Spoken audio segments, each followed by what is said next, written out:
There's a quiet weight inside you, not loud like anger, not sharp like fear, but something deeper, heavier, a presence that lingers in the background of your life. You carried it for so long, you may not even call it grief anymore. But what if this feeling is not something to escape? What if it's something sacred, waiting to be remembered?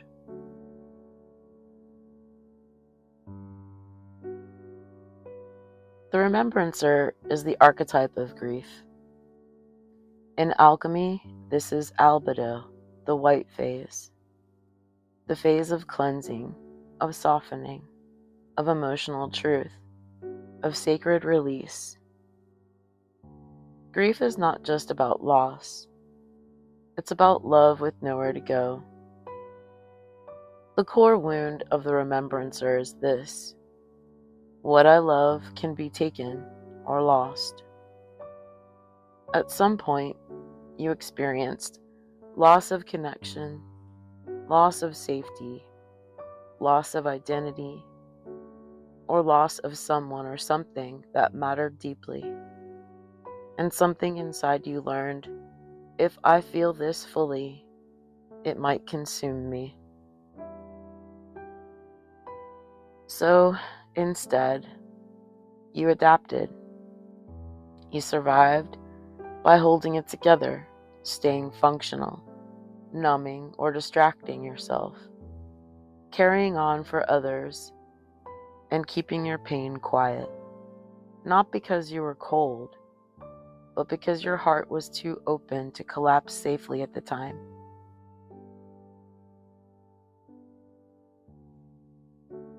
The Remembrancer protects themselves by containing emotion. You may notice yourself feeling sadness but not fully letting it move, avoiding spaces where emotion might surface, staying strong for everyone else, disconnecting from your own needs, and feeling emotionally heavy but unable to release. This isn't emotional weakness, this is emotional containment for survival. But grief does not disappear. It lingers, and it spreads. And when it is not expressed, it becomes emptiness, numbness, disconnection from life, chronic heaviness, and a quiet sense of longing you can't quite name. And beneath it all, there is a quiet fear. If I let myself feel this, I won't come back. If I open this door, it will never close. So you hold it, you carry it, you become the one who endures. What you actually need is not to move on, not to be stronger, not to just get over it. You need to let grief move, because grief is not here to break you. It's here to honor what mattered. Grief is sacred. It's proof that you loved, you connected, and you experienced something real, something deep. The Remembrancer does not drown in grief. They allow it to flow. They understand that grief, when resisted, becomes suffering, and grief, when expressed, becomes release. This is the shift, from holding everything inside to allowing emotional movement, from numbness to feeling without fear, from quiet pain to sacred remembrance. When grief is alchemized, the Remembrancer emerges. And this is a soul who feels deeply without collapsing, who honors the past without being trapped in it, who allows emotion to move freely, who holds compassion for themselves and others, and finds meaning in what was lost. Their grief becomes depth, empathy, emotional intelligence, presence, and wisdom. The Remembrancer does not forget, they integrate. They carry love forward instead of carrying pain alone. This path is not about staying in sadness. It's about allowing completion.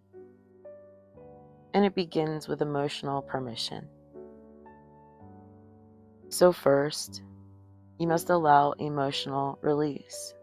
Let the grief flow. Grief lives in the body, in the chest, in the throat, behind the eyes. If it is not expressed, it becomes stored.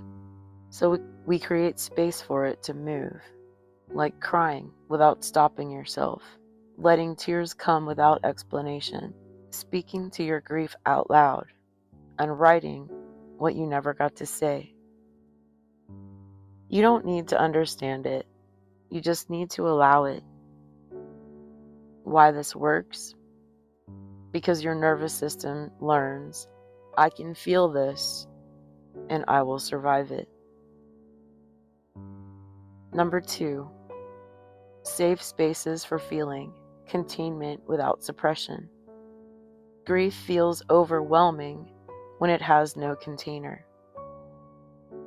So we create one by setting intentional time to feel, 5 to 15 minutes.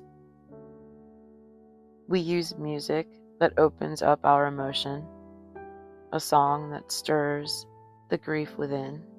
Sit somewhere private and undisturbed, and allow the waves without forcing them. This is not losing control. This is structured release. Why this works? Because grief becomes something you can enter and exit safely. Number 3, remembrance ritual, honoring what was. Grief needs acknowledgement. Without it, it lingers. Create small rituals, like lighting a candle for what was lost.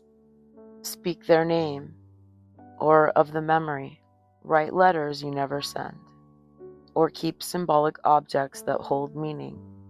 This transforms grief from pain into honor. Why this works? You stop resisting the past and begin integrating it, recognizing how it shaped you. Number 4, reopening the heart, letting life in again. Many remembrancers close their hearts to avoid future pain, but closing your heart also blocks joy and creates a wall to a huge part of who you are. So we begin gently. Ask yourself, what still feels good, even a little? Sunlight, music, connection with our loved ones, beauty in nature like the sunset, the ocean, or small moments of peace. And let those in without guilt. And why this works?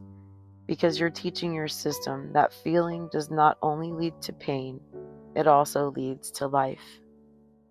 The Remembrancer's path is not about forgetting.